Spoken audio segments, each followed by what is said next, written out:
a las autoridades del bloque, a Francisco Fortuna y obviamente de la casa a Oscar González.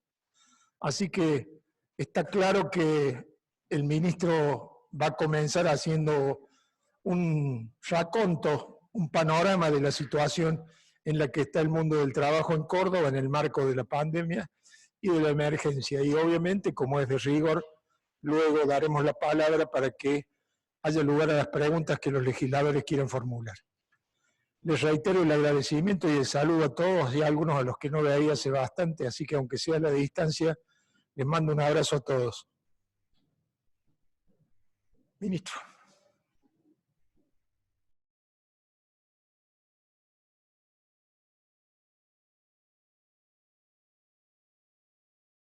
Hola, buenas tardes.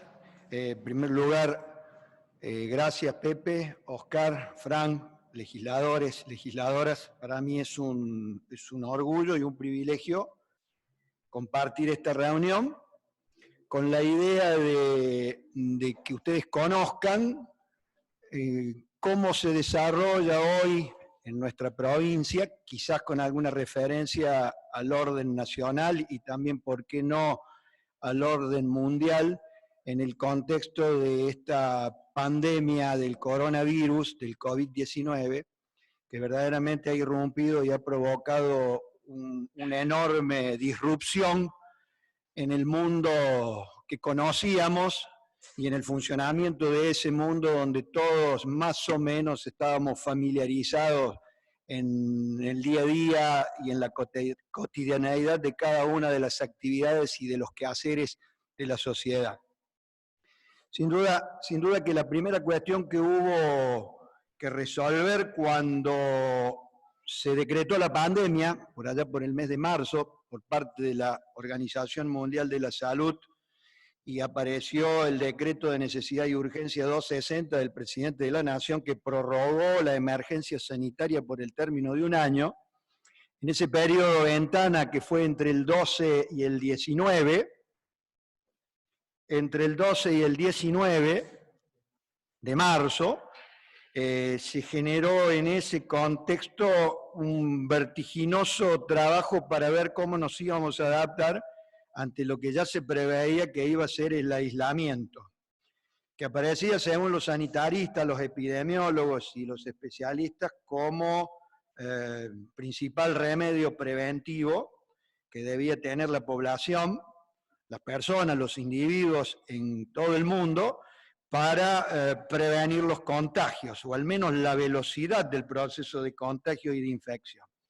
Ya había ya observábamos algunas experiencias de otros países, y de alguna manera desde el Ministerio, entendiendo que finalmente íbamos a entrar en un proceso de aislamiento, decidimos, con medidas muy rápidas, muy vertiginosas, y con la dinámica propia del proceso de evolución de la pandemia, como manera de disminuir el impacto, decidimos trabajar sobre qué tipo de funcionamiento le íbamos a dar al Ministerio de Trabajo para poder atender, para poder resolver y para poder de alguna manera abordar la problemática de lo que nosotros entendíamos iba a ser la parte del proceso productivo laboral que iba a continuar activo, entendiendo de que el aislamiento no iba a tener la amplitud de lo absoluto, porque de alguna forma había que adaptar la sociedad a algún nivel mínimo de funcionamiento que garantizara fundamentalmente los llamados servicios esenciales, los que se vinculan a la alimentación, a la salud, a algún cierto nivel de transporte, a algún nivel vinculado a la industria de los cuidados personales, como la higiene, los medicamentos, que iban a requerir sin lugar a dudas gente trabajando en los diversos puestos de trabajo y de alguna manera, en un contexto como naturalmente extraño y novedoso, iban a comenzar a aparecer un sinnúmero de conflictos o situaciones que seguramente habría que resolver a partir de la participación a la intervención del Ministerio de Trabajo. Así fue entonces que tomamos una serie de medidas de adecuamiento y establecimos, a partir del decreto 297, el decreto de necesidad y urgencia del Poder Ejecutivo Nacional, y del decreto 195 del gobernador Schiaretti, que dispuso también el sistema de funcionamiento de la administración pública provincial, decidimos hacer un veloz desarrollo de algunas alternativas que se vinculaban a la respuesta remota y a una suerte de ordenamiento de un trabajo home office, o algunos llaman teletrabajo. Lo primero que hicimos, entendiendo que debíamos cubrir ciertos aspectos mínimos y básicos, fue generar una unidad de asesoramiento que seguramente iba a ser requerida por los trabajadores, por las personas, con respecto a muchísima cantidad de temas que se iban a suscitar a partir de la interpretación de las normas que de excepción seguramente iban a ir apareciendo como manera de regular las relaciones del trabajo en el proceso de la pandemia. Por esa razón creamos un link, una puerta de entrada al Ministerio bajo la denominación asesoramiento Ministerio Trabajo cba@gmail.com, donde pusimos todo el cuerpo de asesores legales que tiene el Ministerio, todo el cuerpo de abogados, a responder toda la requisitoria que podían hacer las personas, los trabajadores, trabajadoras, en relación a un sinnúmero de cuestiones que seguramente iban a generar y producir dudas, controversias y conflictos. De hecho que fue así. Las primeras cuestiones fueron las suspensiones, los despidos, la interpretación de la situación de todos aquellos trabajadores que estaban dispensados por la licencia sanitaria, cuál era su condición laboral, cómo se les iba a pagar el salario, en qué condición jurídica se encontraban, la interpretación de las licencias que se generaban para el cuidado de familiares a cargo. En la primera etapa sabíamos que por ese lado iban a venir innumerable cantidad de planteos de los trabajadores, de las personas, de los ciudadanos, que había que canalizarlo a través del asesoramiento legal, la orientación, para que pudieran ellos tener la certeza o la certidumbre de cuál era la situación en la que se encontraban. De igual modo, decidimos construir una ventana de conexión para el nivel más institucional, que funcionó o funciona, todavía está activa, bajo la denominación consultas Ministerio Trabajo cba@gmail.com. Esa ventanilla sabíamos que iba a tener una multiplicidad de cuestiones, porque apuntábamos con ella a canalizar la requisitoria de las organizaciones sindicales, de las empresas, de los colegios profesionales, de los conflictos, de los acuerdos. A partir de ese momento nosotros comenzamos a recibir una serie de reclamos, planteos, que fueron evolucionando en la medida que evolucionó también la respuesta normativa que se le dio a las relaciones laborales en el marco de la pandemia. Para poner un ejemplo, en una primera etapa las empresas, probablemente dentro de decisiones preventivas para los trabajadores que no estaban en actividad porque sus actividades no estaban comprendidas dentro de las excepciones del DNU, procedieron a suspender a los trabajadores por la causal de fuerza mayor.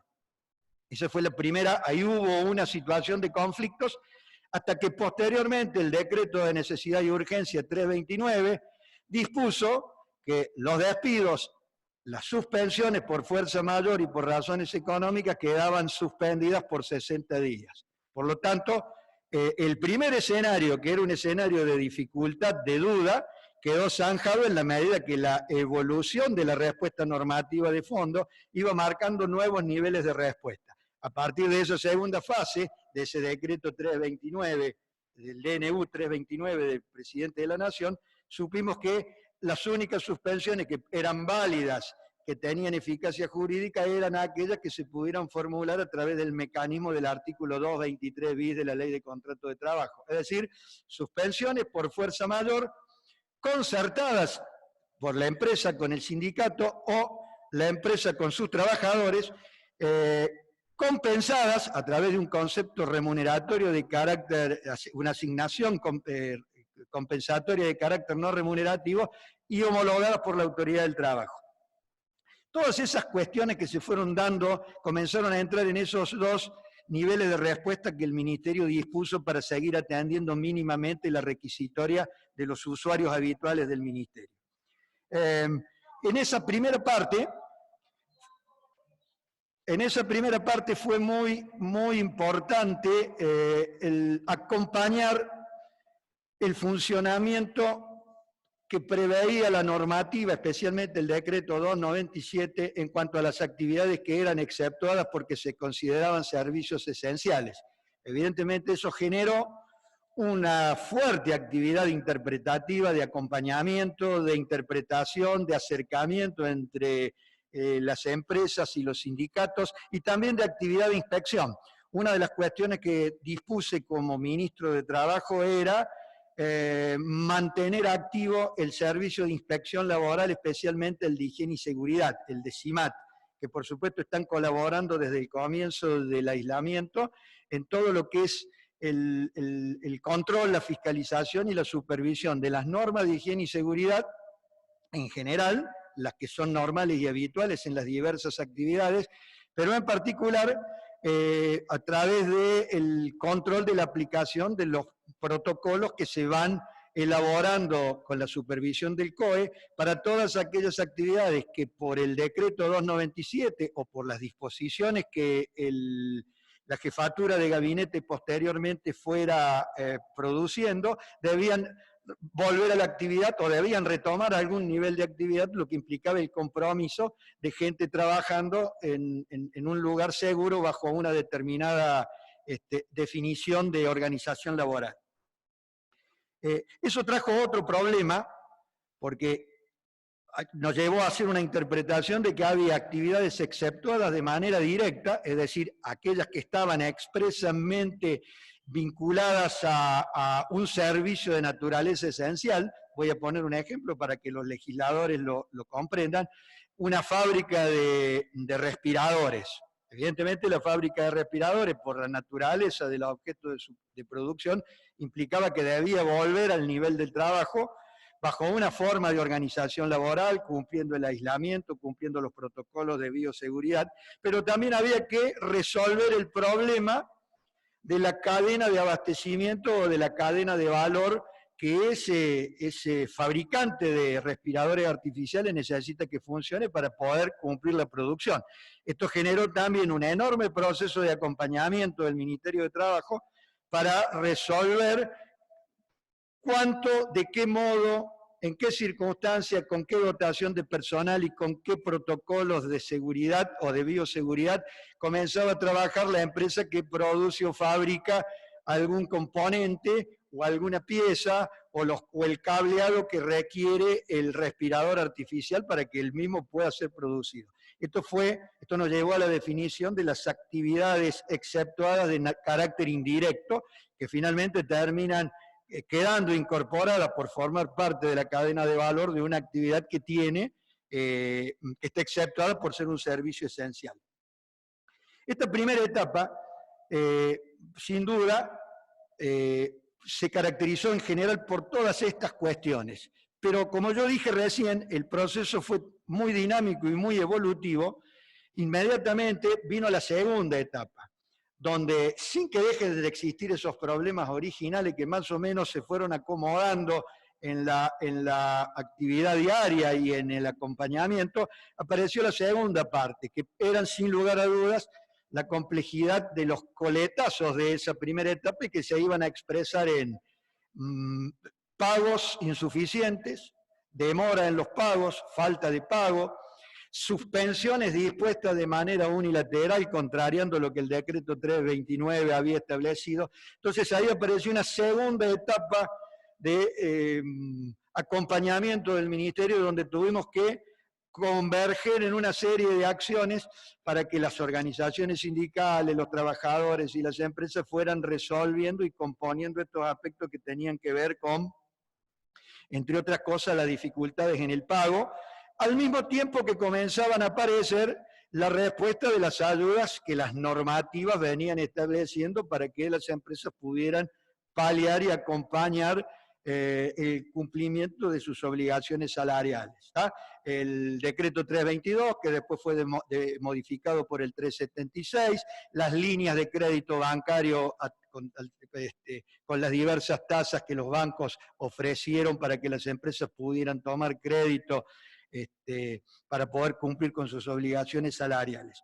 Esa segunda etapa también vino a traer una serie y un conjunto de acuerdos dentro del 223 bis que las empresas realizaban de manera directa con los sindicatos o con los trabajadores o con ambos a través de un mecanismo de concertación gremial con ratificación individual.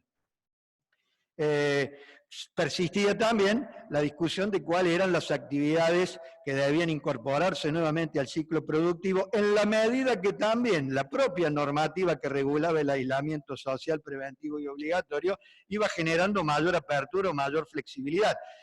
La idea fue desde el comienzo ir acompañando desde el Ministerio de Trabajo todo ese proceso de manera tal de prevenir conflictos, colaborar y contribuir para que la actividad productiva se desarrolle en el ambiente lo más organizado posible, lo más vinculado al objeto productivo de excepción que se planteaba y por supuesto también dentro de las condiciones de bioseguridad.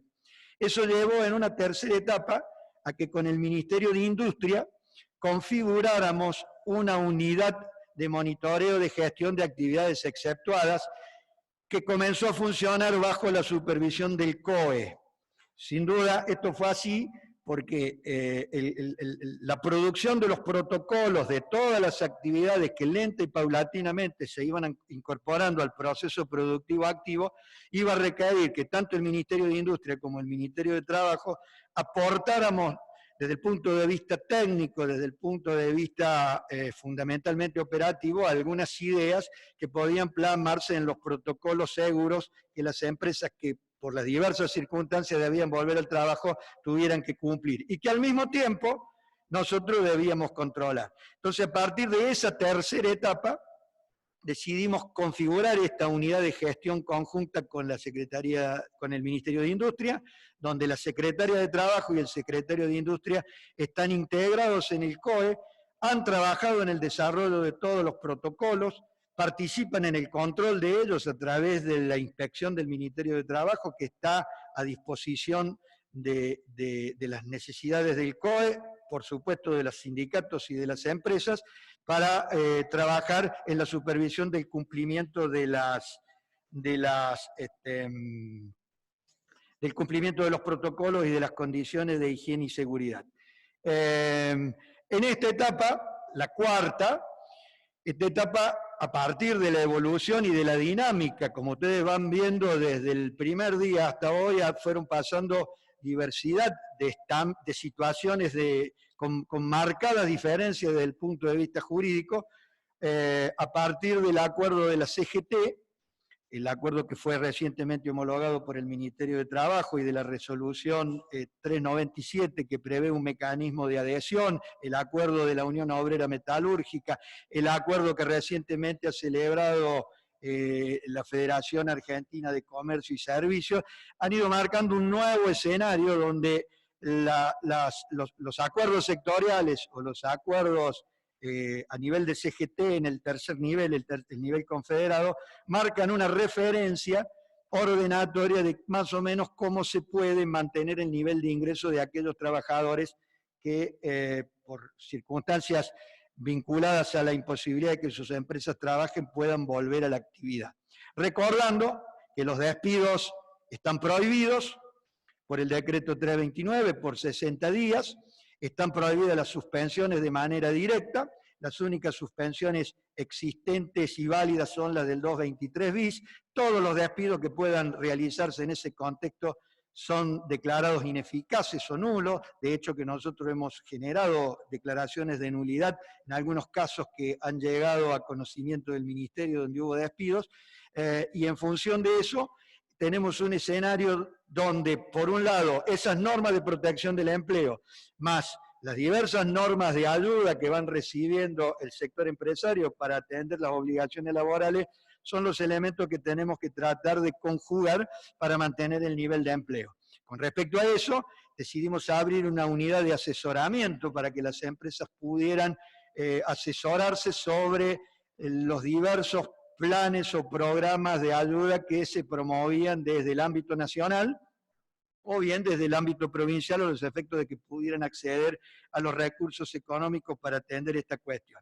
Y la última fase, la última etapa que la estamos transitando desde la semana pasada, es que hemos diseñado un procedimiento de remoto o virtual para la atención de reclamos individuales y acuerdos espontáneos, un poco para dar respuesta a fuerte requerimiento del sector de los trabajadores y al sector profesional, que estaban pidiendo que el Ministerio diera una herramienta de tipo virtual o de tipo remoto con respecto a la atención de cuestiones que son de conflicto individual a través de un medio virtual. Ese procedimiento se sancionó una resolución que lleva mi firma, donde se aprobó un procedimiento, un protocolo que establece en qué condiciones deben presentarse los acuerdos, y en función de esa previsión tratamos de trasladar el escenario que normalmente forma parte de la realidad presencial y física a un procedimiento virtual,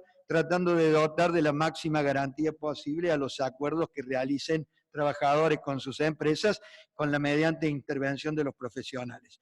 Del mismo modo, trabajamos también para la próxima semana poner a disposición de los procesos de naturaleza colectiva, el proceso de inspección laboral y el proceso de conciliación y arbitraje como mecanismo de negociación para que los sindicatos puedan también allí llevar adelante sus reclamos, sus planteos de negociación.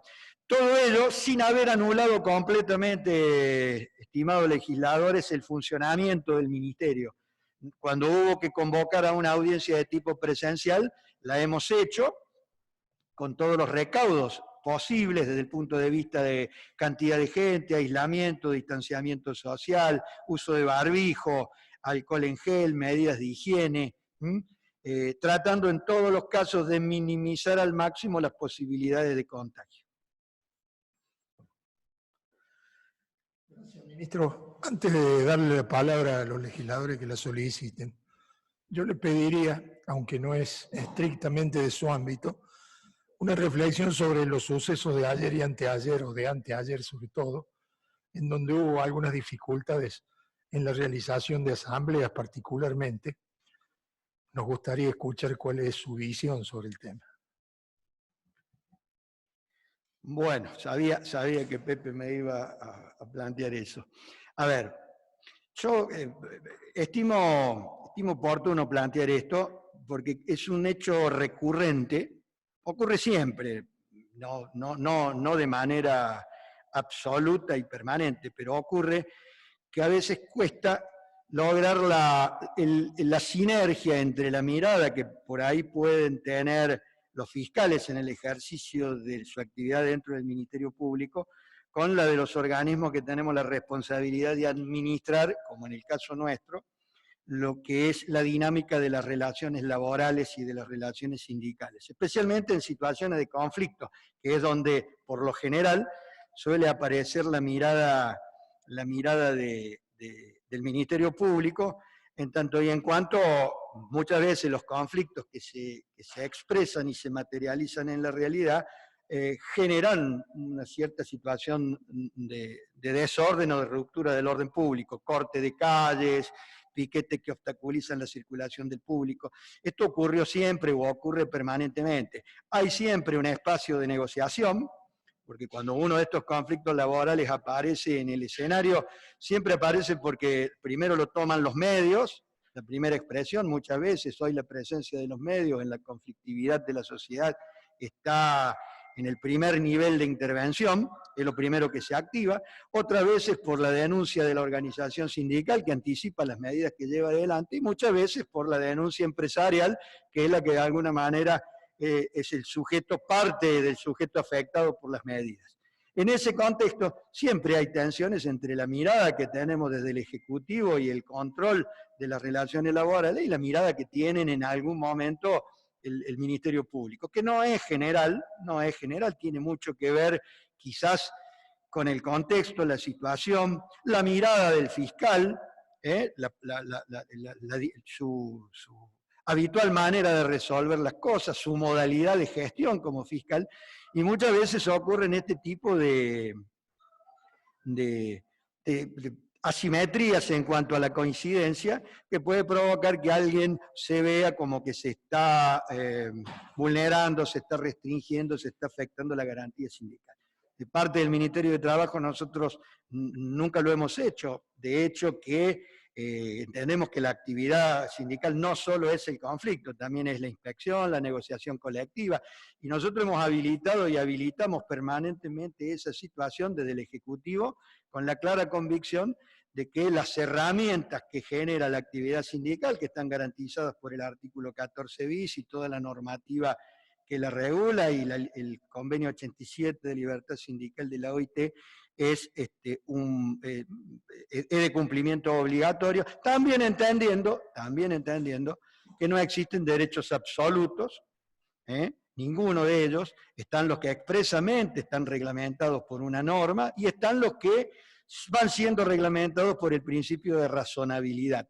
Probablemente no soy quien para hacer un análisis de la visión y de la mirada del fiscal interviniente en el hecho que hace referencia a Pepe. Esa mirada había quedado también condicionada por el contexto de la pandemia. No, me atrevería a pensar que también juega algún elemento de ese tipo. Pero me atrevo a decir, y estando en la legislatura, en un ámbito natural de la democracia y de respeto por las libertades individuales y las libertades públicas, que no me parece que sea un hecho que se pueda considerar como genérico, sistémico, la restricción del derecho del trabajo. Probablemente sea un hecho que habrá que aclarar. He leído algún comunicado de la CGT, pero del mismo modo que eso ha ocurrido, yo mismo me he contactado con la gente del Sindicato de la Alimentación y he propuesto y ofrecido a la mesa de negociación para poder canalizar si sirve el conflicto a través de un marco de diálogo y de negociación que evite el conflicto en un momento, sin lugar a dudas, muy sensible. Gracias, ministro. Bueno, vamos a abrir la ronda de preguntas que formulan los legisladores. Legisladores, en su pantalla van a tener una lista de participantes. Haciendo clic en la lista de participantes, al final a la derecha van a poder tener el icono de levantar la mano. Una vez que levanten la mano, vamos a ir otorgándosela a medida de que se agote formule la pregunta y se agote la respuesta.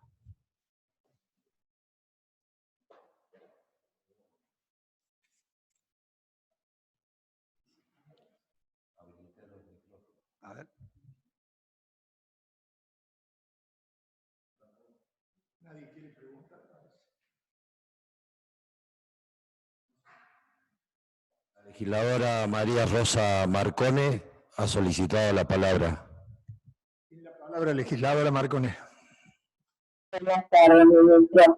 La verdad que le doy las preguntas que tenía para hacerle, no sé si usted ya las habrá explicado, porque recién me mandaron el enlace a las 15:25 cuando pregunté si se había cambiado el horario de la reunión. Así que solamente pude escuchar su respuesta a la pregunta del legislador Pien. Supongo que ya lo dijo, pero bueno, queríamos saber cómo se están canalizando las solicitudes de procedimientos preventivos de crisis. Si está disponible el procedimiento, ¿cuántos expedientes se recibieron con este trámite? ¿De qué manera se están realizando inspecciones? ¿Me escucha?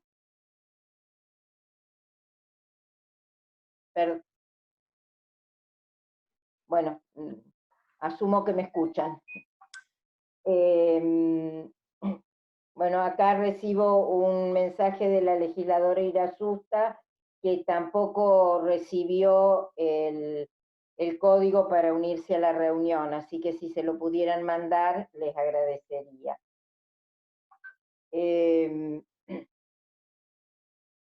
tercera pregunta. ¿Se han celebrado convenios colectivos durante la pandemia? ¿Qué cambios se observaron en esos convenios en caso de que se hayan celebrado? ¿Qué tareas vienen realizando los empleados administrativos que trabajan dentro del Ministerio de Trabajo? ¿Y de qué manera la vienen realizando?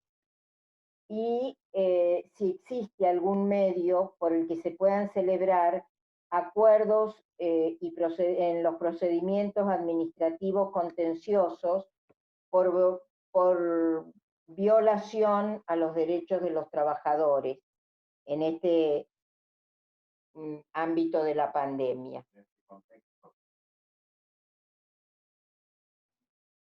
Bueno, a ver, son varias preguntas. Procedimientos preventivos de crisis de empresa a partir de la declaración del aislamiento no se presentaron más. Había alrededor de 20, 25 que habían entrado en el periodo enero-febrero, antes de la declaración de la pandemia. Durante el año 2019 tuvimos alrededor de 320, no tengo los números. Algunos de ellos ya concluidos y otros quizás todavía con efectos posteriores que aún puede algunos que tengan vigencia. Pero esos son acuerdos viejos, en la mayoría de ellos del periodo 2019. Durante el periodo 2020, dentro de ese espacio, ese interregno regular antes de la pandemia, habían entrado alrededor de unos 20 y 25. Estaban muchos de ellos en procesos de estudio, siempre hay un estudio previo de la documentación laboral, antes de correr traslado a las partes. En esto somos muy minuciosos, especialmente cuando lo que plantean son las causales económicas, porque uno de los elementos a analizar es los cuadros económicos, los balances, el estado de resultados, para poder después correrle traslado al sindicato si es que se ha cumplido con todos los requisitos de admisibilidad del procedimiento. Lo que sí se produjo a partir de la pandemia son acuerdos del artículo 223 bis de la Ley de Contrato de Trabajo, que no necesariamente tienen que venir impulsados dentro del procedimiento preventivo de crisis de empresas. Hubo dos etapas. Aquellas que se tomaron unilateralmente entre los empresarios que notificaron la suspensión invocando la causal de fuerza mayor y en particular el artículo 218 y 221 de la Ley de Contrato de Trabajo, que motivó que muchos sindicatos pidieran rápidamente la intervención o las convocatorias de una audiencia para poder regular las condiciones en que se determinaban esas suspensiones. Y posteriormente, a partir del decreto de necesidad y urgencia 329, que declaró ineficaces, o mejor dicho, suspendidas, y por ende ineficaces la aplicación de esas suspensiones de manera directa, a partir del decreto 329 comenzaron a hacerse acuerdos dentro del 223 bis. Debe haber alrededor de 300 trámites de suspensiones en el ámbito del Ministerio de Trabajo, donde sindicatos y empresas, y sindicatos, trabajadores y empresas, en muchos casos cuando hay trabajadores fuera de convenio, empresa con sus trabajadores, están buscando un mecanismo que de alguna manera le dé previsibilidad económica a las suspensiones del artículo 223 bis. En líneas generales, todos se alinean en el orden del 70 al 75% del carácter del salario neto con carácter no remunerativo. Evidentemente, esa etapa de después, seguramente, y a partir del acuerdo de la CGT, de FAESIS y de las organizaciones sindicales que operan como acuerdos marco, seguramente van a ir ajustando las negociaciones futuras durante el mes de abril, el mes de mayo o sucesivamente, si esto se prolonga, a ese nuevo escenario negocial. Obviamente hay muchas empresas, especialmente las del sector pyme, muy pyme, que no logran acceder a esos niveles, que piden ámbitos de negociación particulares y específicos, y esos ámbitos de negociaciones son promovidos por el Ministerio de Trabajo, en dos formas: de manera remota o virtual, en la medida que se pueda, y en algunos casos, si es necesario, a través de audiencias presenciales. Y aquí respondo a algo que usted dijo. Tenemos una parte del personal trabajando a distancia, de manera remota, a través del home office, y tenemos agentes que han sido afectados al trabajo presencial y trabajo de presencia física, especialmente los del sector de inspección, que están haciendo un importante trabajo en el control de las actividades que están en funcionamiento por la excepción y por ser de servicios esenciales. No sé si me queda algo para responderle, legisladora.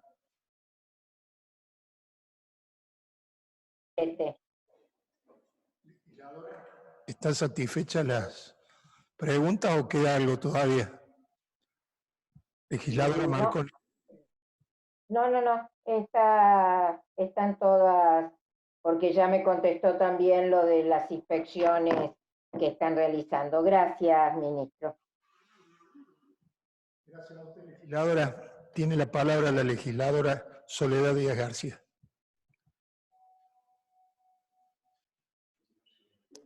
Hola, ¿me escuchan? ¿Cómo le va? Bien, me escuchan. Bueno, buenas tardes, señor ministro, buenas tardes a todos los legisladores. Bueno, entiendo con claridad el informe que ha dado el ministro en relación a las etapas que ha ido atravesando el movimiento de trabajadores y las empresas a medida que ha ido avanzando incluso la regulación nacional en cuanto a la cuarentena. Lo que no podemos desconocer es que a nivel nacional y tanto en nuestra provincia se han producido centenas y miles de despidos, de descuentos salariales que se han llevado adelante por parte de las empresas, de incluso violación de la cuarentena por parte de las mismas empresas que no han establecido los resguardos y los protocolos de salubridad, de higiene en los lugares de trabajo.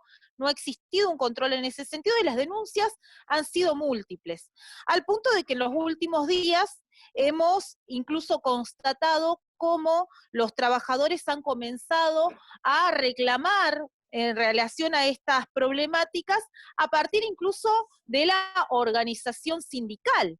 Y en esto llama mucho la atención que no se diga cuál es la posición que va a tomar el ministerio en cuanto a si se van a establecer las sanciones, qué sanciones se van a establecer, qué medidas va a disponer y qué resolución va a surgir por parte del ministerio para enfrentar estos despidos, estos descuentos y la violación a la acción sindical de la que incluso ha participado la justicia. Nosotros en los últimos días vimos cómo se reprimió una asamblea en Bagley, Arcor, en nuestra provincia, en el barrio de Liceo. También como la jornada de antes de ayer y de ayer se llevó adelante una descomunal represión contra los trabajadores municipales de Jesús María que venían reclamando, incluso en una mesa de diálogo con las autoridades, con el municipio, en relación a descuentos salariales, al incumplimiento de pago. Se llevó detenidos a 42 municipales, entre ellos la comisión directiva del gremio, algo gravísimo. Yo estuve presente en Jesús María la noche misma en que se llevaron detenidos a todos estos trabajadores y sin embargo no hubo una presencia por parte del Ministerio de Trabajo, tampoco se ha conocido una resolución ni ninguna disposición que establezca, aunque sea una sanción, una sanción disciplinaria del tipo que sea por parte del Ministerio. Es algo que preocupa muchísimo porque ninguna regulación, ni nacional, ni provincial, ni municipal está establecido el impedimento a la organización gremial, que es un derecho de los trabajadores, máxime cuando se está violando de esta manera la cuarentena.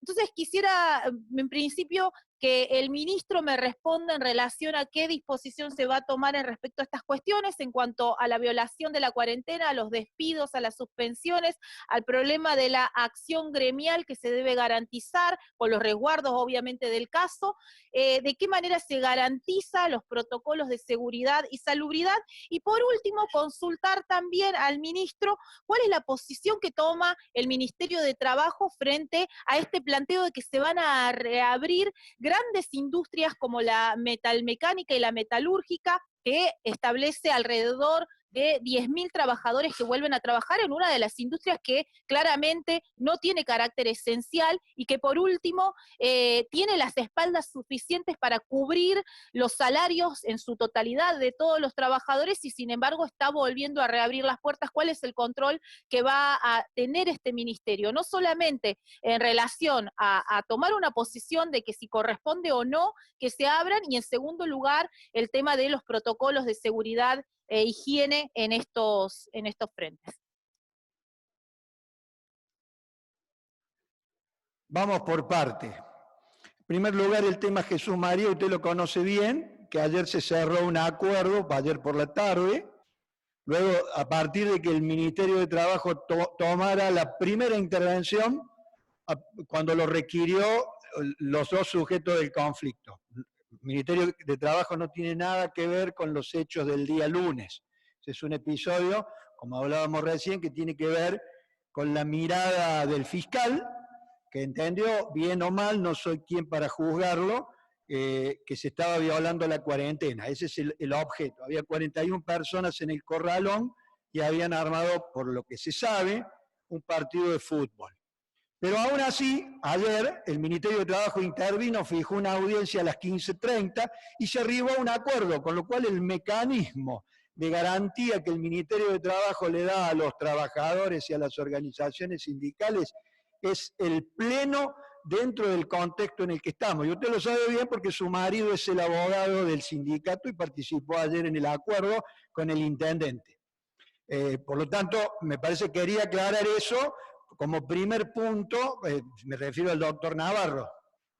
Digo, me parece que usted esto lo tiene que poner para ser verdaderamente honesta en la pregunta, y por eso yo le devuelvo a usted que el Ministerio de Trabajo le va a garantizar, siempre que usted lo pida, con la herramienta que tenemos, la garantía.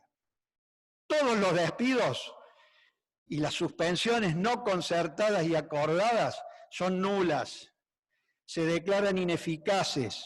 Hay una resolución y hay un dictamen del Ministerio de Trabajo que cuando tomemos conocimiento, hay una resolución administrativa que declara la nulidad y la ineficacia de esa situación. Con lo cual, seguimos acompañando la normativa de fondo de emergencia que se va gestando en el contexto de la crisis de la pandemia. Con respecto a las actividades que se incorporan, nosotros participamos del desarrollo del protocolo dentro del COE, a través de esa unidad de monitoreo de gestión que tenemos con industria. No resolvemos nada que el COE no nos supervise y nos autorice, y posteriormente salimos a hacer la inspección y el control en todos los casos en que la empresa se habilite para trabajar o que esté trabajando y que de alguna manera merite un seguimiento o bien respuesta a una denuncia. Si las empresas tienen que volver a trabajar, la normativa vigente es muy clara. El trabajador que trabaja y tiene una prestación efectiva, tiene que cobrar el 100% del salario que percibe normal y habitualmente. Lo mismo que los trabajadores que están dispensados por la licencia sanitaria. La única situación de interpretación conflictiva es la de los trabajadores que no tienen posibilidades de prestar efectivamente tareas porque sus actividades no están exceptuadas o porque el sector, la parte de la empresa no está en actividad. Esos trabajadores hoy deben percibir una compensación económica porque así lo impone el decreto 329.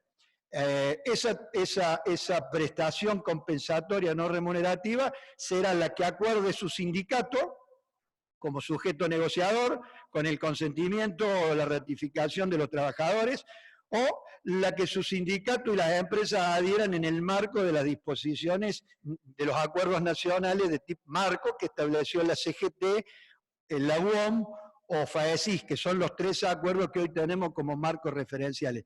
Por lo tanto, el cumplimiento del orden protectorio que se ha ido diseñando para proteger el empleo, para proteger al trabajador, para proteger la empresa como fuente de generación de empleo, la estamos haciendo cumplir con las sanciones y acá le contesto lo de las sanciones, la clausura cuando corresponda, el cese de infracción cuando corresponda, la multa cuando corresponda, entendiendo también, y el buen sentido común y que el principio de razonabilidad nos tiene que llevar a pensar que hay que ser muy cauteloso cuando uno clausura un establecimiento, si verdaderamente en un estado de excepción, en un estado de riesgo y de servicio esencial, conviene hacerlo. Vamos a poner un ejemplo, un sanatorio, una clínica, un geriátrico, donde verdaderamente tenemos que tratar de trabajar desde el lugar de la razonabilidad y desde la gestión para ir superando todos los aspectos negativos que puedan presentarse. Y en cuanto a las autorizaciones, el Ministerio de Trabajo no autoriza quiénes son las actividades que pueden o no volver a la actividad. Esto lo hace la Jefatura de Gabinete de Ministros, previa intervención de la Comisión Técnica Tripartita, previa intervención del Ministerio de Desarrollo Productivo de la Nación y previa intervención cuando se trate de actividades que son de interés de las provincias o de los municipios, previa intervención, en el caso de Córdoba, del COE, que es el que tiene a su cargo el control de esas actividades. No sé si le respondí todo o queda algo, legisladora.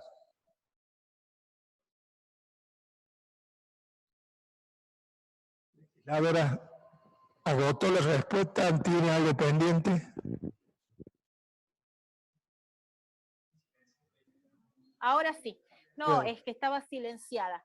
No, señor ministro, la verdad es que no me satisface la respuesta que me ha dado. En principio, le quiero aclarar, yo estoy acá en calidad de legisladora, no estoy en calidad de esposa de ningún trabajador ni abogado, ni nada, estoy en mi carácter de representante de quienes me han votado, entonces le pido por favor que no me falte el respeto cuando le estoy diciendo que estuve yo misma en Jesús María la noche en que se violó de manera, la verdad, terrible los derechos de los trabajadores, de asociación sindical, de reunión, y no vi a ningún representante del Ministerio de Trabajo hacerse presente. Entonces, le pido en principio que nos manejemos con el respeto que nos debemos, porque yo creo que siempre me he manejado de esa manera.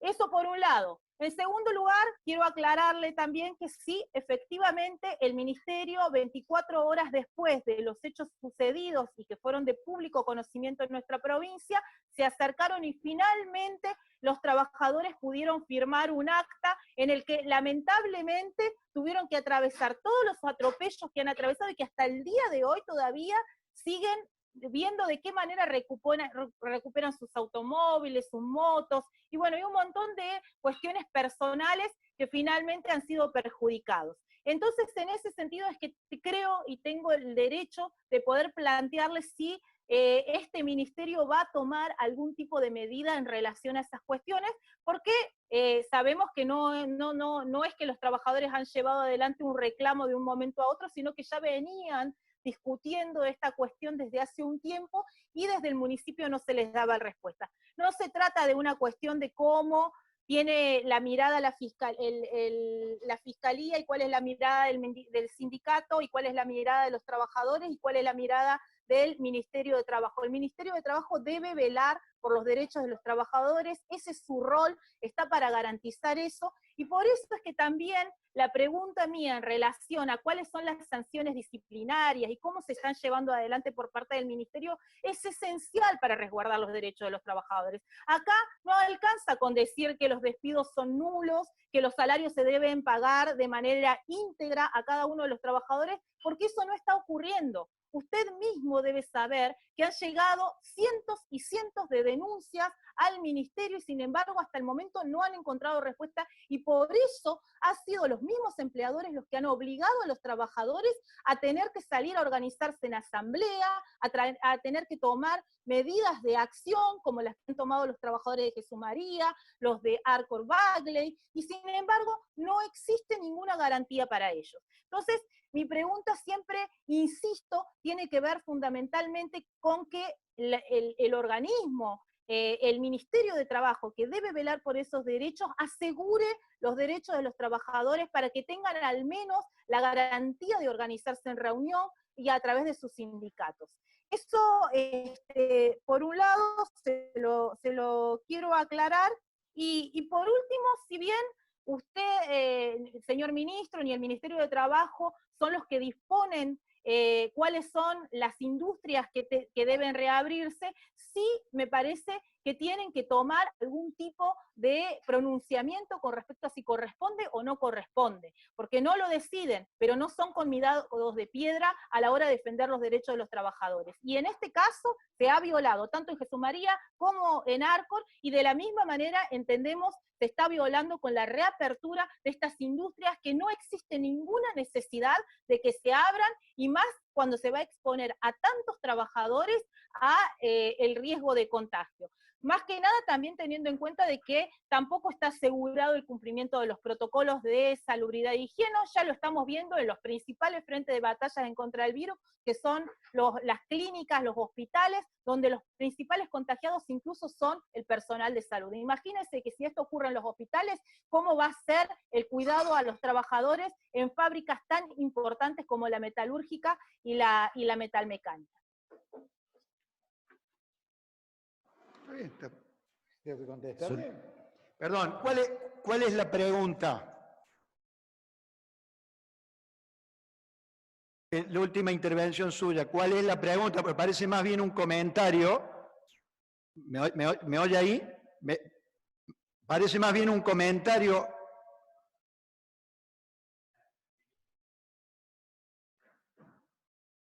¿Quién tiene ahí sonido? Micrófono, legisladora.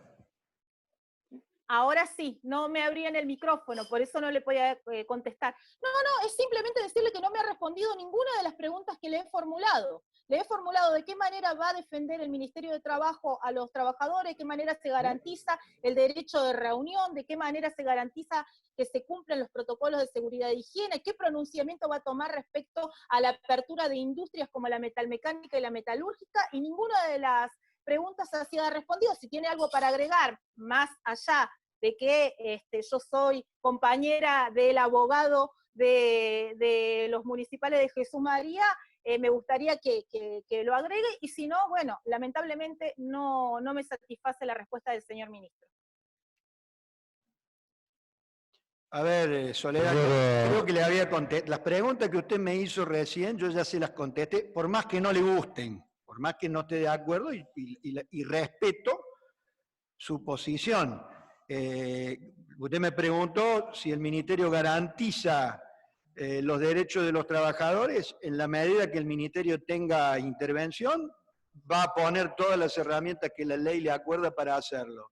Lo que tenga que ver con los procesos sancionatorios, lo estamos haciendo dentro de un contexto de enorme dificultad que evidentemente marca la crisis de la pandemia.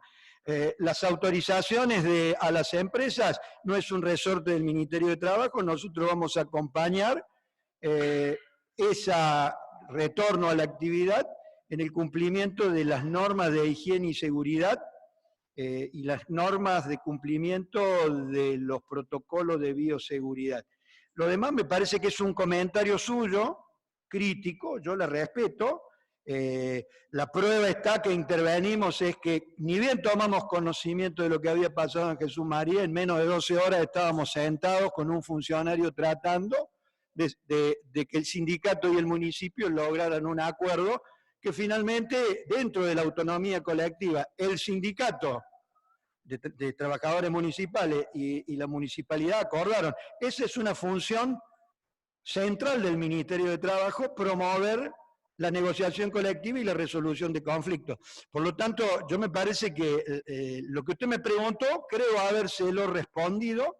Obviamente le dejo a usted la alternativa de que no comparta conmigo la visión, pero bueno, la democracia tiene estas características y la mirada que cada uno tiene sobre el mundo, evidentemente hace que no exista un pensamiento único y que haya divergencia. Me gustaría algún día que usted pudiera quizás consensuar con nosotros algunas cuestiones y que no todas sean siempre visiones negativas del orden institucional. Bueno, pero me parece que ese es un ejercicio que debemos intentar.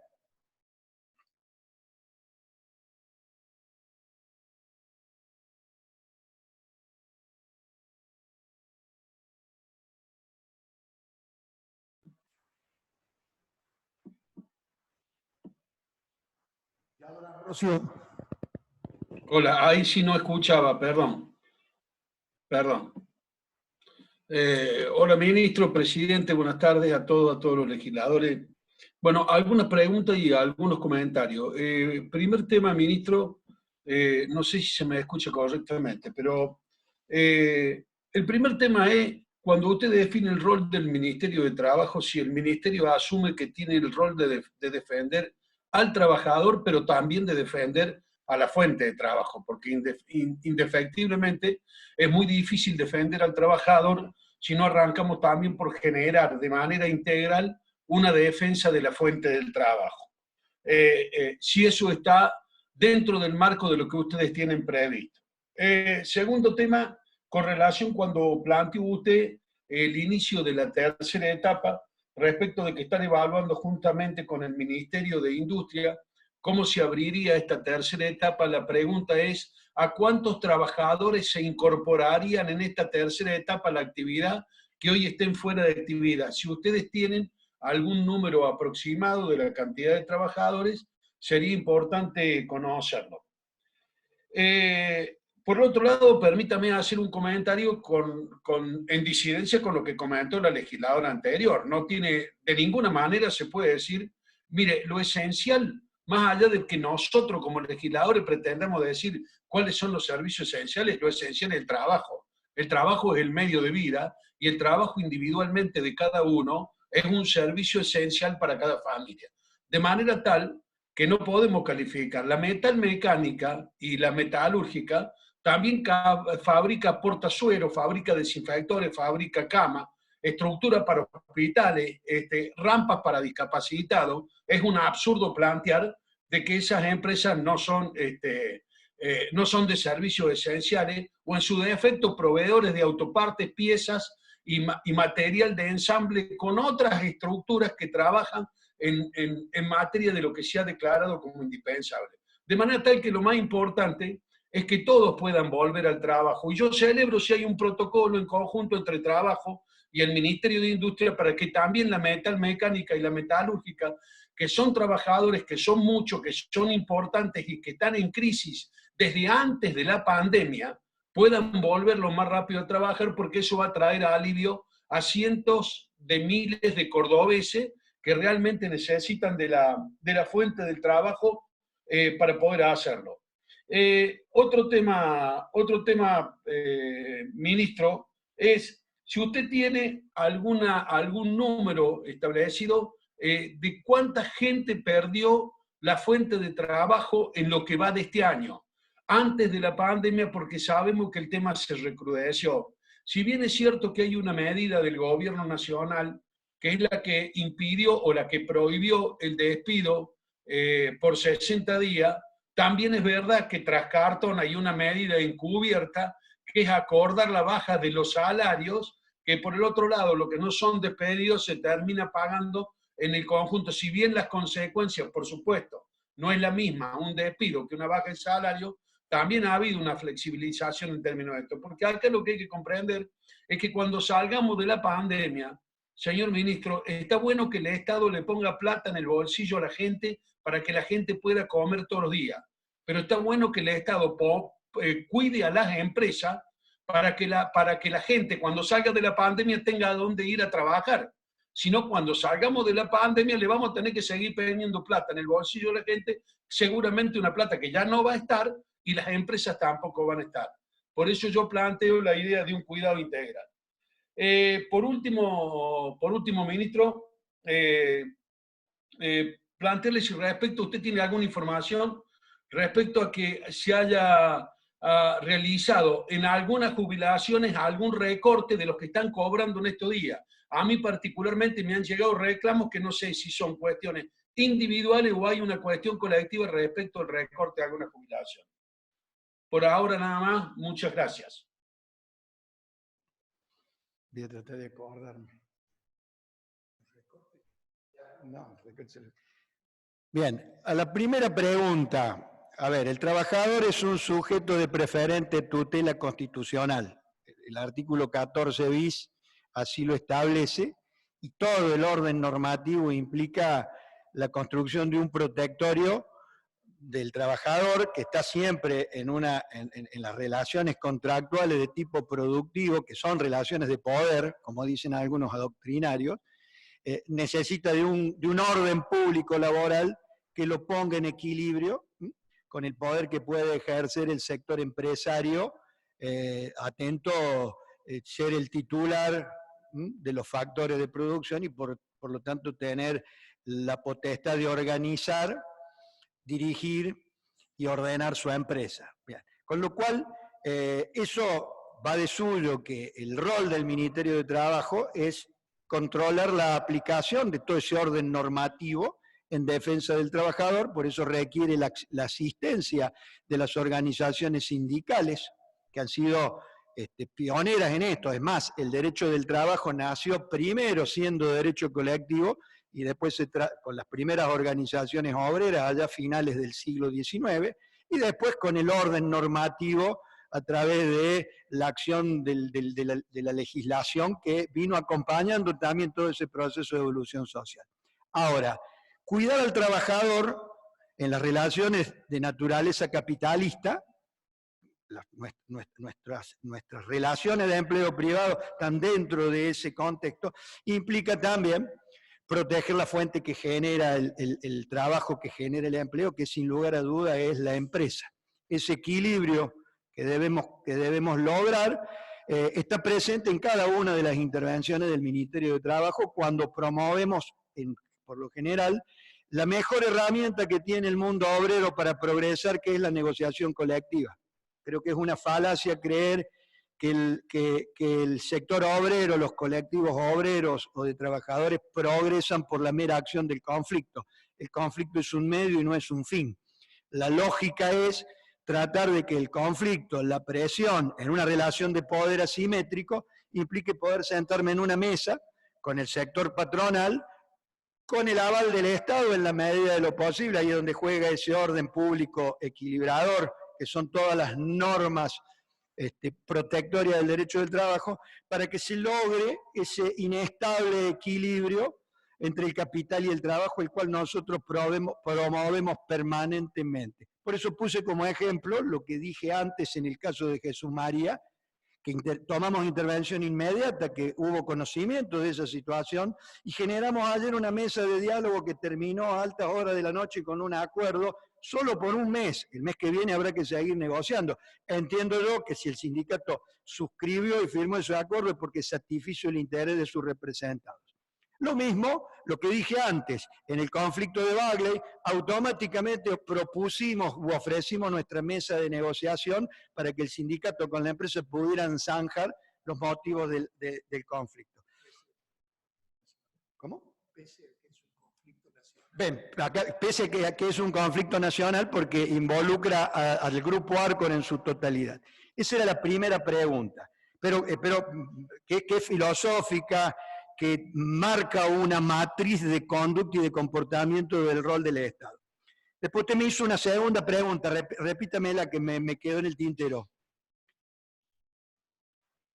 Si tenés en cuenta, en realidad eran tres, pero la segunda pregunta es si tenés en cuenta si habilitando en la tercera etapa que ustedes están iniciando con el Ministerio de Industria a los fines de a los fines de la protocolización, de generar el protocolo para las empresas que se van a habilitar.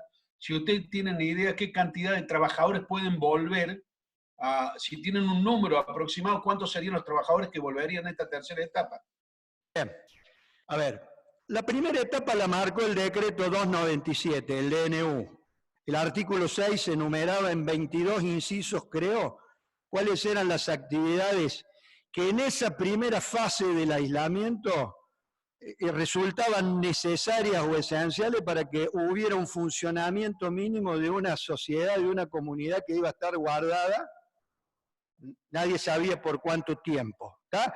Transportes, alimentación, por supuesto salud, seguridad. Ese fue el primer pantallazo, la primera página de esta cuestión. Esas actividades fueron declaradas esenciales y las personas vinculadas laboralmente a esas actividades fueron declaradas prestación laboral esencial, que debían o corrían con la carga de prestar tareas, salvo aquellos casos que tuvieran exceptuados o dispensados por formar parte de algún grupo de riesgo, con la salvedad de que si esos dispensados eran del sector de salud, podían quedar comprendidos también para prestar tareas por resultar un servicio crítico, médicos, enfermeros, etcétera, etcétera.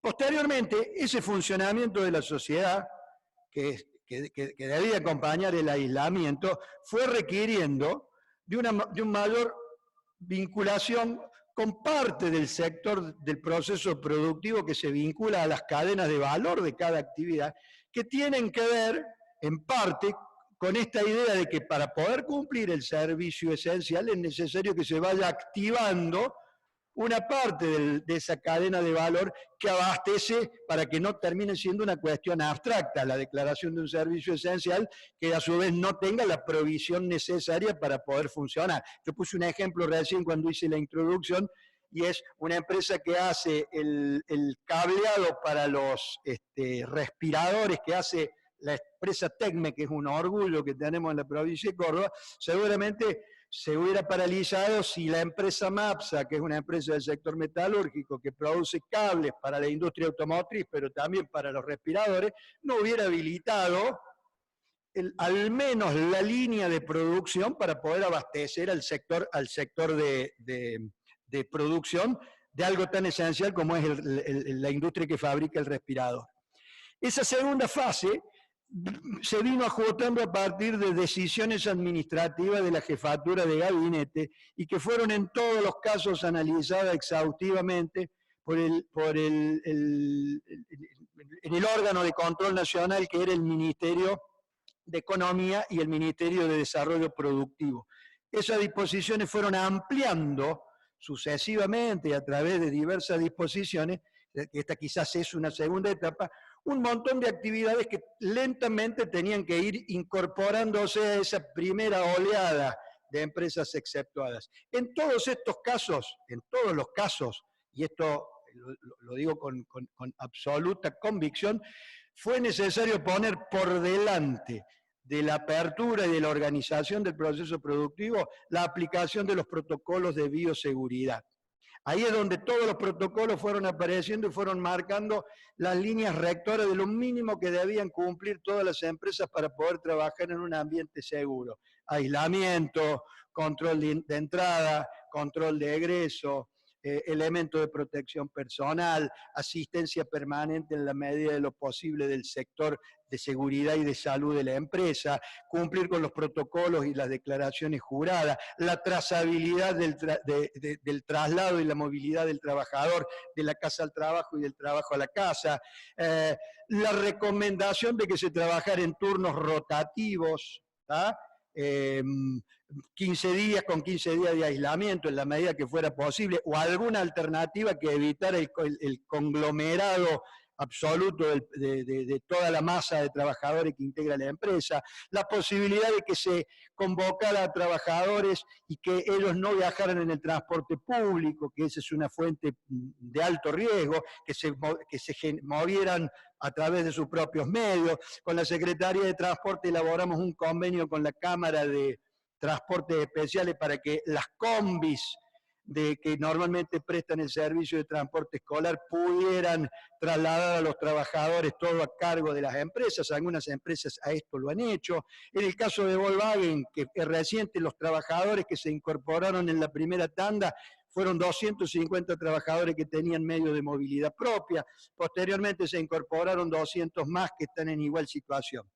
La tercera etapa, y acabo un poco su pregunta, eso creo, no tengo los números para saber qué cantidad de trabajadores involucra, pero ese estatus generado por el decreto 397 y las disposiciones que vinieron después involucró, según gente de industria, habría que preguntárselo bien a industria en términos finos, aproximadamente un 40% de la actividad productiva de la provincia. ¿Tá? Alrededor de un 40% debió movilizarse en una primera etapa, entre la primera y la segunda, para que ese funcionamiento mínimo le garantizara a la sociedad aislada por la pandemia pudiera mantener un nivel razonable de vida. Alimentos, medicamentos, seguridad, salud. La tercera etapa, que es cierta apertura que se va dando en las zonas del interior donde no ha habido circulación del virus o donde no ha habido eventos negativos, que es la que estamos transitando, provocó un traslado hacia los gobiernos locales de la asunción de las responsabilidades del control de esas actividades.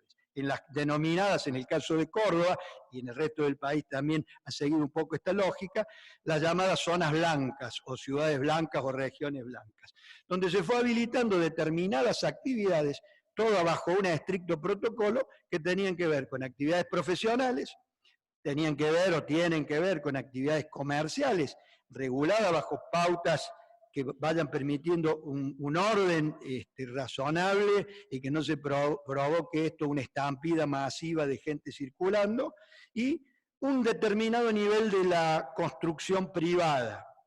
En algunos casos se autorizó, o se está autorizando, o se habilita, o se acompaña la apertura de algunos sectores industriales del interior de la provincia, que tienen un buen número de trabajadores, que generan un buen movimiento de gente que puede trabajar en zonas donde no existe el riesgo. Estamos hablando de unas 800 y pico de empresas, según datos de industria, y alrededor de unos 7.000 y pico de trabajadores del interior de la provincia. En este caso no estamos hablando de Córdoba y del Gran Córdoba, donde la industria, la restricción sigue virtualmente aislado, salvo las restricciones específicas, unos 7.000 y pico de trabajadores del interior que pueden volver a la tarea laboral, en todos los casos con sus respectivos protocolos.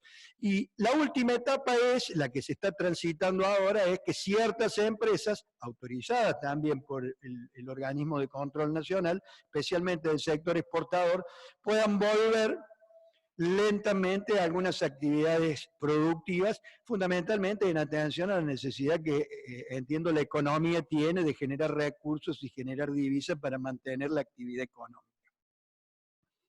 Después,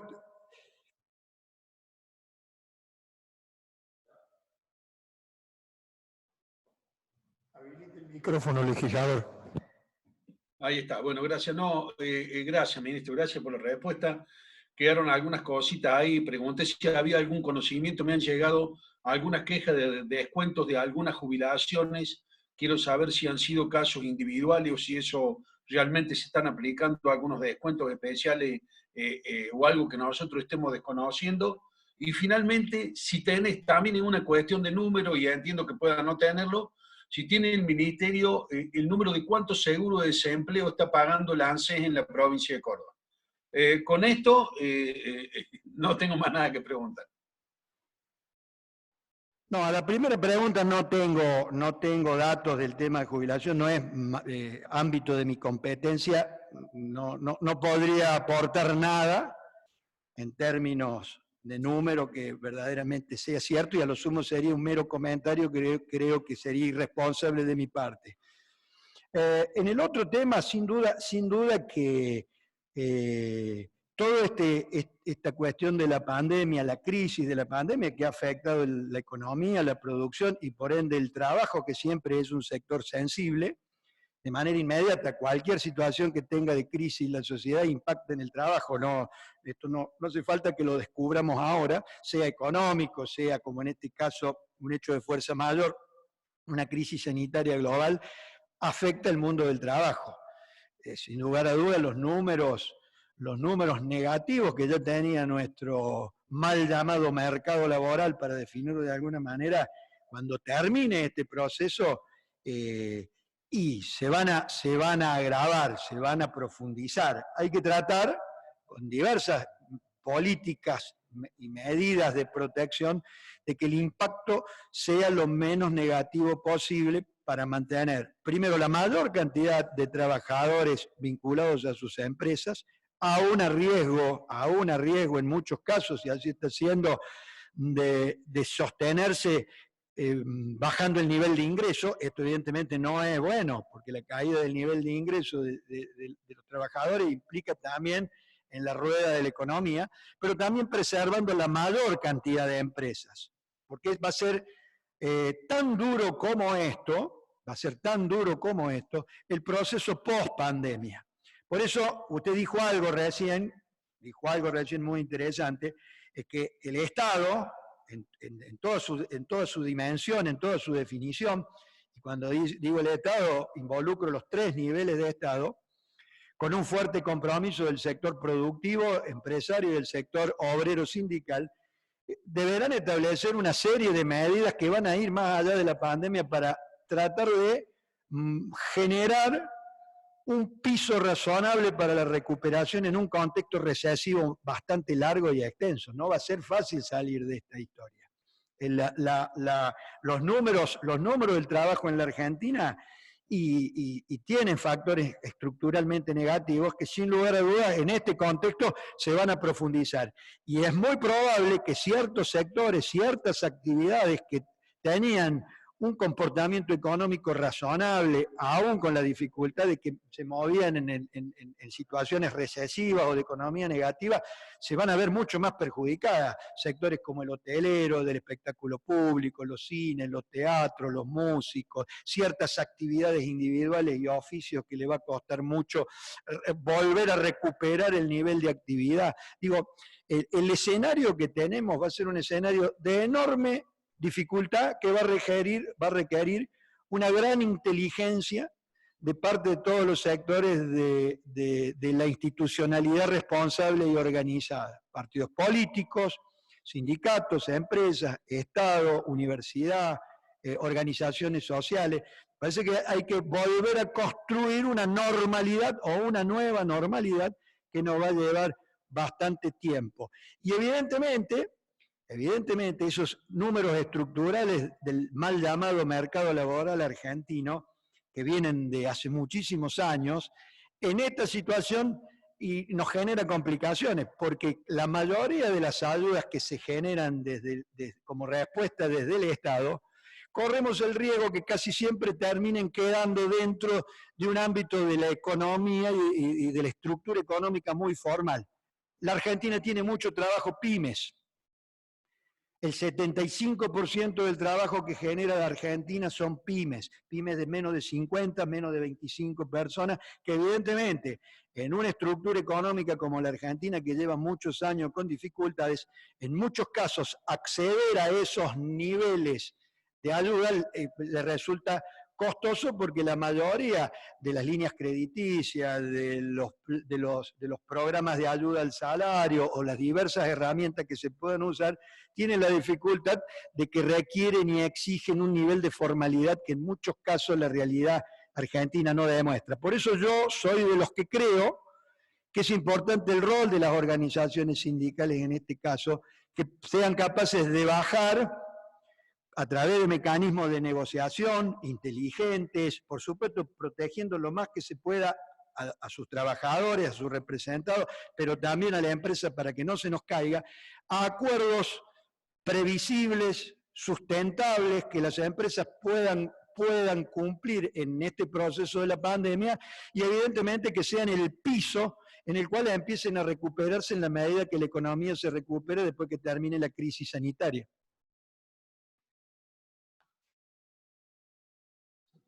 Legislador. Le damos la palabra a la legisladora Carrillo.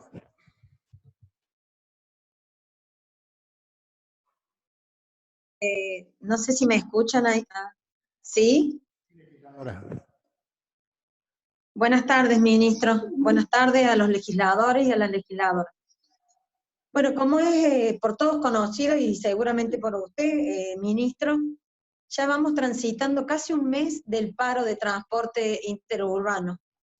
El transporte interurbano que es esencial para poder conectar la capital con las localidades del Gran Córdoba y también afectar a los servicios urbanos en el interior por la competencia que tiene AOITA.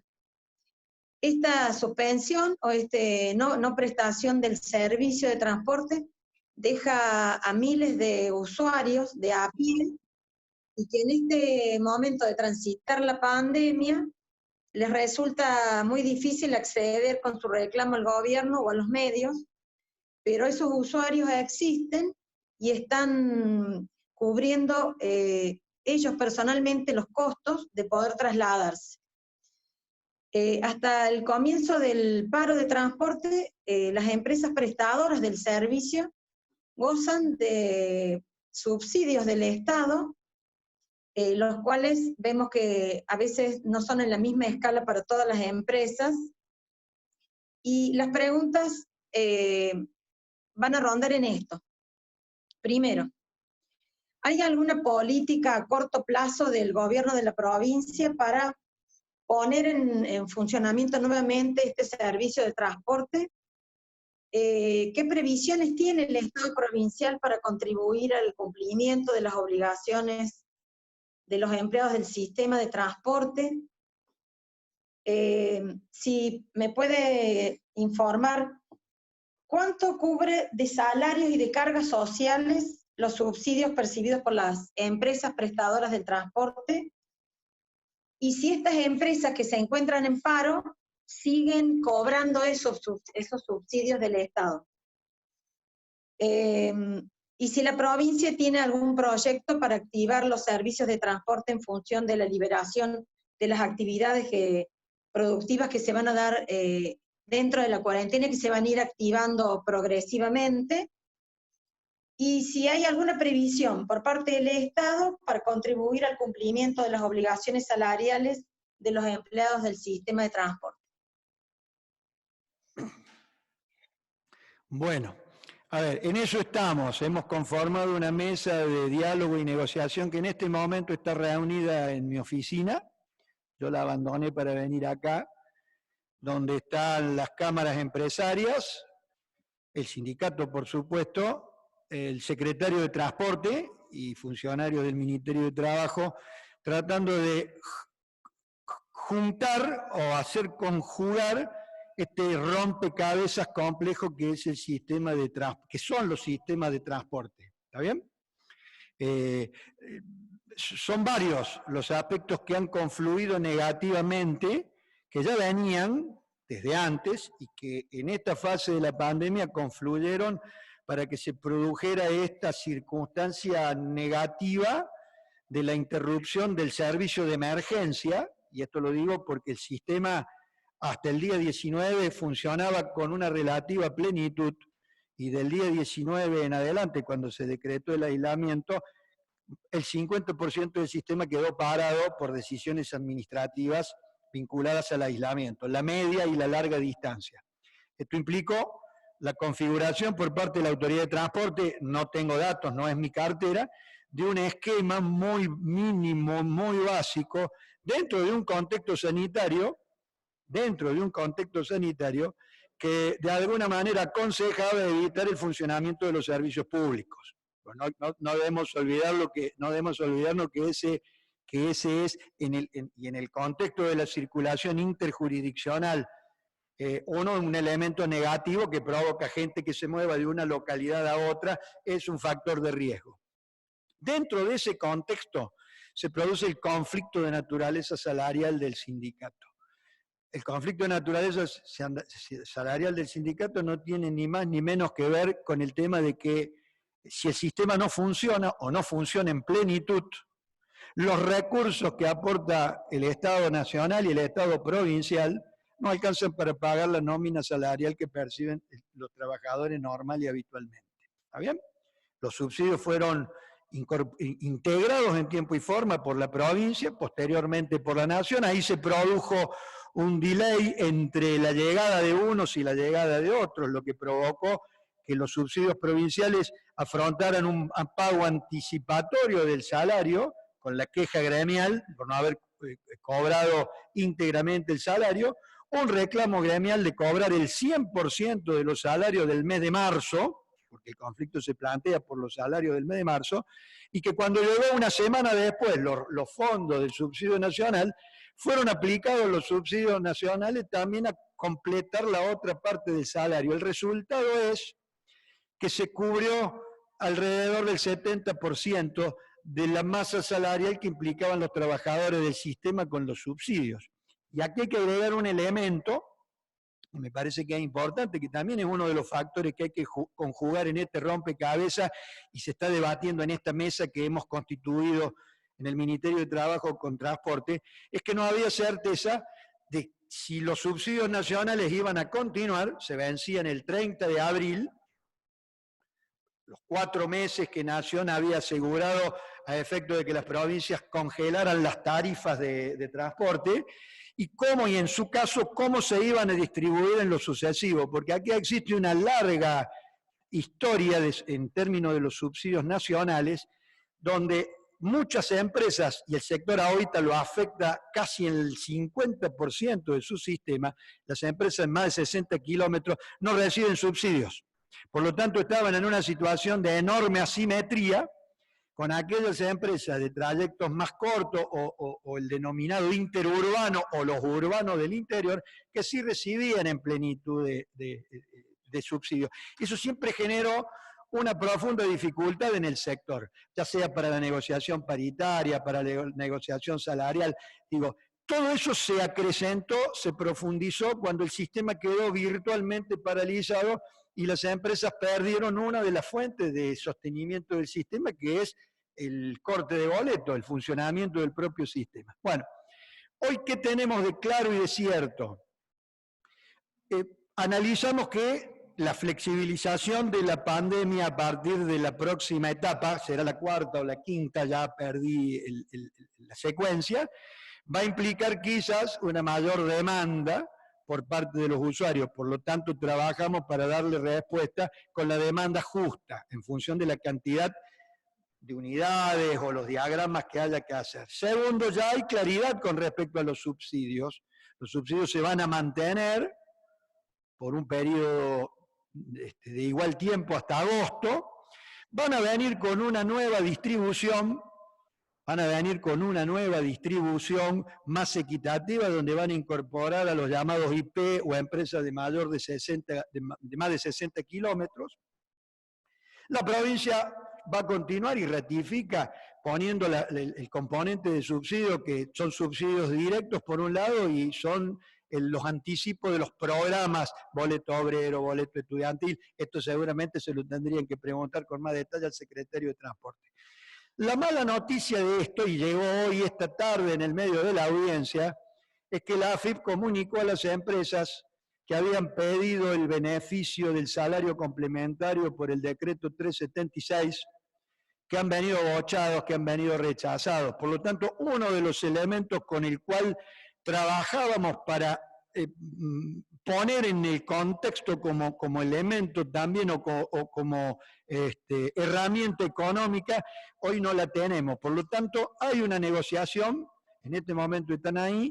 La idea es restablecer el servicio de inmediato, sabiendo que va a persistir un esquema de subsidio y sabiendo que probablemente la exigencia de la demanda de los usuarios, que cada vez van circulando en mayor cantidad porque hay más actividades que se van abriendo y se van poniendo activas, va a requerir diagramas de servicio un poco de mayor presencia. En ese marco estimamos que podemos estar cerrando, y quizás la semana que viene, en la nueva etapa de la pandemia, la Secretaría de Transporte ya pueda tener los diagramas de funcionamiento, que no van a ser plenos al 100%, porque las empresas de más de 60 las empresas de larga distancia y las empresas del sector del turismo seguramente van a seguir paradas por lo menos hasta septiembre. En ese contexto hay que conjugar con mucho equilibrio los recursos que tiene el sistema o que el sistema genera, que lamentablemente parado terminan limitándose bastante al aporte de subsidios que hace el Estado. Gracias, ministro. Tiene la palabra la legisladora Echevarría. Bueno, gracias. Buenas tardes a todos y a todas. ¿Se me escucha bien? Buenas tardes, ministro. Yo le quería preguntar, para tener una real magnitud del impacto que esta crisis sanitaria está teniendo en los trabajadores, que entendemos que es el sector más vulnerable en estos casos, porque yo entiendo lo que se plantea de quienes generan el empleo, pero como bien se dijo antes, las relaciones de trabajo son relaciones de poder, asimétricas, y siempre los que se llevan la peor parte son los trabajadores, y también porque sabemos que en este tiempo hay algunas patronales que verdaderamente tienen dificultades, y hay otras que están aprovechando la excusa de la pandemia para avanzar en la vulneración de derechos. A nosotros en estas semanas nos han llegado un montón de reclamos y de denuncias pidiéndonos que visibilicemos de varias empresas, incluso empresas que prestan servicios al Estado provincial, planteando de que les decían que no iban a cobrar y por lo tanto o no le pagaban, o le pagaban solo una parte del salario, trabajadores que los obligaban a adelantar las vacaciones del año que viene, bueno, cosas de este tipo. Entonces eso nos llevó a hacer una presentación, a hacer un pedido de informe hace varias semanas para saber cómo estaba trabajando su cartera, y en este sentido lo que quería preguntar es si tiene un registro o estadística de la cantidad de reclamos y denuncias hechas por trabajadores en este periodo de cuarentena, disgregado por tipo de reclamo o de incumplimiento. Esto por un lado, y por el otro, saber en cuántos casos ha tenido que haber alguna actuación, ya sea de oficio o a instancias de las partes de su ministerio, ante este tipo de incumplimientos que mencionaba antes, pero también ante, digamos, los incumplimientos del decreto 329, de despidos y suspensiones. Usted mencionaba, no sé si lo entendí bien, que los despidos que llegan en este periodo prácticamente de manera automática son declarados ineficaces. Bueno, saber cuántos casos les ha llegado, digamos, en estas semanas. Y por último también, cuántas actuaciones ha tenido que hacer el ministerio, ya sea por multas o clausuras, en relación a incumplimientos del decreto 297 en relación a las condiciones de seguridad y higiene. Eso simplemente. Muchas gracias. Bueno, a ver, los números exactos no los traje conmigo, pero son miles.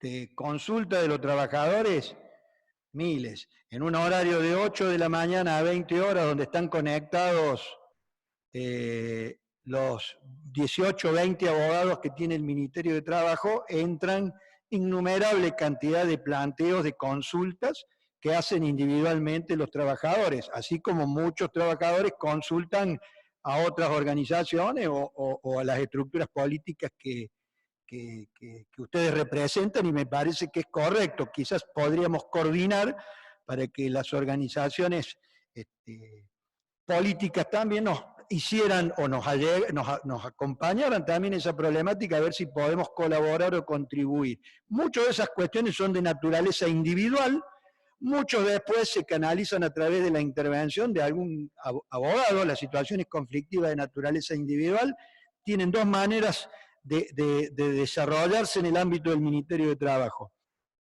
con patrocinio letrado, provisto por el Ministerio, o con el patrocinio letrado que elija el trabajador, un abogado de su confianza. Y en otros casos, con el patrocinio letrado de las organizaciones sindicales, dado que la ley de asociaciones sindicales así lo habilita. Todas esas cuestiones, hay la materia o la naturaleza, y hay cuestiones de falta de pago insuficiente, no le pagaron la licencia, no lo dejaron entrar, la empresa cerró, lo despidieron. Si lo despidieron, el asesoramiento implica el rechazo inmediato y la declaración de nulidad de ese despido en función de lo que prevé el decreto 329. Bien. Digo, eso, los números los puedo poner a disposición de la comisión para que ustedes, desde que se abrió este ministerio virtual a hoy, para que ustedes lo analicen. Me parece que también va a ser en este proceso de ensayo y error y aprendizaje que todos estamos haciendo en esta etapa, también nos sirva para ver cuál ha sido el desempeño, cuál ha sido el desarrollo y qué de bueno puede quedar en el contexto tan negativo en el cual nos toca vivir. Ahora, en el sector más institucional, que es el de consulta, donde en realidad ya hay una mayor intervención de los sectores institucionales del trabajo, sindicatos, empresas, bueno, hemos hecho innumerable cantidad de acuerdos. Nombré recién alrededor de 300 acuerdos de suspensiones concertadas y pagadas. Eso tiene un flujo continuo y permanente, y a partir de los acuerdos marcos que se vienen celebrando en el orden nacional, ya sea el confederal de CGT, el acuerdo de UOM que firmó la UOMRA con las 5 cámaras que representan a los trabajadores, y el de FAESI, sin lugar a dudas se van a incrementar. También hemos hecho mucho trabajo de inspecciones, hemos hecho mucho trabajo de control de higiene y seguridad, hemos hecho control de cuestiones de derecho individual, cuyos números también los pongo a disposición. Y lo novedoso que hemos armado, porque una cosa es que solamente nos limitemos a asesorar al trabajador y al tener el ministerio cerrado no poder darle una audiencia de conciliación. A partir del miércoles pasado 29 hemos creado un procedimiento virtual fijando audiencias para que el trabajador y la empresa puedan conciliar, en la medida que puedan, situaciones negativas que pueda haberse producido durante la relación laboral. Eso está en funcionamiento. Ahí hemos recibido desde el miércoles que se puso en actividad alrededor de unas 150 presentaciones de reclamos individuales y de pedidos de acuerdos espontáneos. Esto por supuesto tiene que ver con un trabajador que viene, llega y dice: me pagaron mal, quiero que citen a mi empresa para buscar conciliar con su representante legal. A veces puede ser el sindicato, en la mayoría de las veces o en la mayoría de los casos vienen con un patrocinio letrado particular. Todos esos números prometo acercárselos a Pepe para que usted los conozca, y yo la invito que toda ese flujo de información que usted recibe de los reclamos no la haga saber, no la haga llegar. Todas las herramientas y toda la disponibilidad operativa del Ministerio la vamos a poner para tratar de colaborar y contribuir en esto. Le tomamos la palabra al ministro, obviamente. Legislador está. No tengo más pedido de palabra, así que vamos a cerrar esta sesión virtual de la Comisión de Trabajo, reiterando el agradecimiento. Perdón, me están indicando que habría algo más. Castro. Legisladora Marcone, tiene la palabra. Sí, discúlpeme, ministro. Escuchando las respuestas, me surgió una pregunta, que es, usted habló del paro de transporte de AOITA. ¿Lo mismo se aplica en el paro de transporte urbano en Río Cuarto? ¿También están interviniendo allí con las mismas características de lo que planteó en nivel provincial con AOITA? Y lo otro, que por favor, sí tengo un problema con la cámara, prometo que la próxima vez la pongo mejor. Que nos deje un número, una dirección de correo para acercarle lo que nos acaba de pedir. No sé si en la página del ministerio hay alguna puesta, pero en general en varios ministerios que me he estado fijando no hay ni un correo ni un teléfono que realmente esté funcionando. Muchas gracias, ministro. Nada más. Ahora, primero está muy bueno su pañuelo azul, que es el que estamos viendo en primer plano.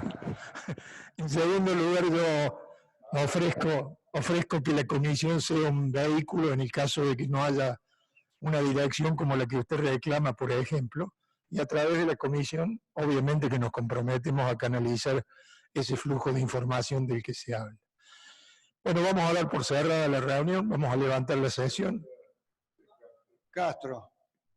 Legislador Castro, adelante, no lo teníamos registrado. El sistema no lo recibe, legislador. Adelante. Hola, hola. Sí, legislador, adelante.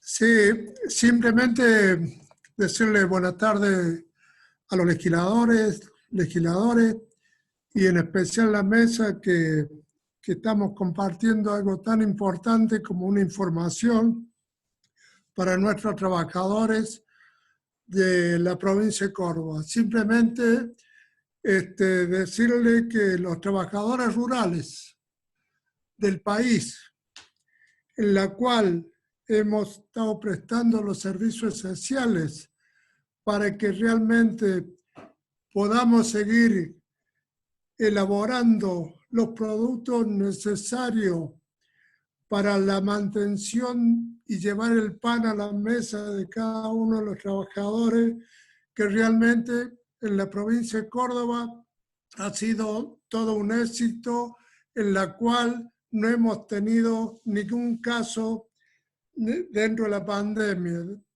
Simplemente agradecerle al ministro porque en 2 o 3 oportunidades que hemos tenido algún conflicto, de inmediato, a través de la cuartipartita, lo hemos resuelto.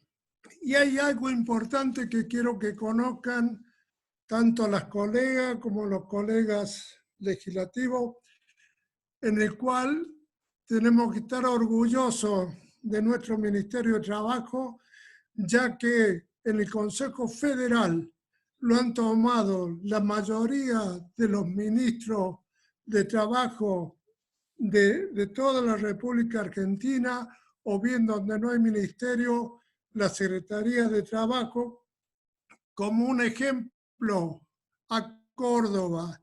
Y esto habla perfectamente bien de que tenemos un ministerio que se preocupa por los trabajadores y le da el resultado positivo y trata de conciliar, que es lo que tenemos que hacer todos, porque por ahí todo lo que he estado escuchando, lamentablemente, es de conocer los derechos y obligaciones tanto del trabajador como los empleadores. Siempre un poco más los empleadores que los trabajadores. Pero bueno, esta pandemia puede hacer que en definitiva nos dé la enseñanza necesaria de la unión de los cordobeses, de los argentinos, para poder salir de esto, porque esto es muy difícil lo que estamos atravesando. Y esto nos tiene que dar una enseñanza como ejemplo. Trabajar unidos, trabajar juntos, primero para salir de esta pandemia y después ver cómo resultamos progresivamente el trabajo que tanto dignifica a nuestros trabajadores. Pero tengamos en cuenta que tiene que ser progresivo, que no los hagamos ilusiones que esto tiene, que ya pasamos todo. Tenemos que tener especial cuidado. Y esto es lo que le encargo a cada uno de los legisladores que están en esta comisión, para que una vez por todas podamos trabajar realmente por nuestra gente, olvidándonos nuestros intereses políticos o personales, simplemente el conjunto. Eso simplemente quería decir, agradecerle al ministro por todo lo que está haciendo y a su vez a nuestro gobernador, que nos permite a nosotros también tener un contacto fluido con nuestro gobierno. Muchas gracias. Yo para cerrar, solo aclarar dos cosas. A la legisladora Marconi, que creo que quedó una pregunta flotando, el sector AOITA está comprendido, el sector del transporte urbano del interior está comprendido en la negociación de AOITA. No sé si todavía está conectada la legisladora, con lo cual, encontrándole la solución al sistema, ese subsistema también tendría que de inmediato volver a la actividad. Y en cuanto a lo que dice Castro, que me parece que son palabras elogiosamente exageradas, uno trabaja y pone, trata de honrar la responsabilidad que le han dado. Sí quiero decir que el primer protocolo que generamos en este lío de la crisis de la pandemia del coronavirus fue el de la actividad agropecuaria.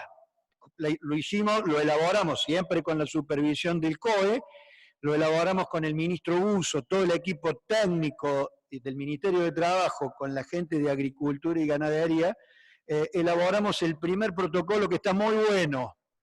Es un excelente protocolo que después el COE, por supuesto, lo vio, lo analizó desde el punto de vista sanitario, desde el punto de vista de la visión de salud pública, le hizo las correcciones y es uno de los protocolos de aplicación obligatoria que exige el COE. Después vino el de industria, el de comercio, el del transporte que se está tratando de conjugar en este preciso instante en esa mesa de diálogo que nosotros hemos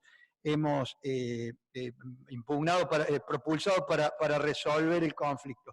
Solo quería decir eso, agradecerles a todos los legisladores, por supuesto Pepe, Oscar, Fran, el lugar que me han dado, la posibilidad de escucharme. Espero haber podido responder razonablemente las preguntas. Estamos abiertos a cualquier reclamo, requisitoria, observación, propuesta. Estamos aprendiendo desde el ensayo y el error a esta normalidad extraña que nos ha sometido el aislamiento, con la idea de construir todos los días un poquito de mejor respuesta para la gente. Y en cuanto yo voy a dejar a Pepe Pien, le voy a dejar los puntos de las casillas de correo y los puntos de vínculo para que puedan por ese canal también pedir o activar la intervención del Ministerio de Trabajo en todas aquellas situaciones que les lleguen a ustedes a través de vías directas. Bueno, gracias a todos y siempre a órdenes de ustedes cuando lo requieran. Vamos a levantar la sesión. Hemos tenido una tarea, creo que bastante completa. Simplemente reiterar el agradecimiento a todos y un saludo a aquellos legisladores con los que tenemos una relación de afecto más grande. Pero simplemente nos mantenemos en actividad y cuando nos toque el turno de nuevo estaremos al pie del cañón. Gracias a todos.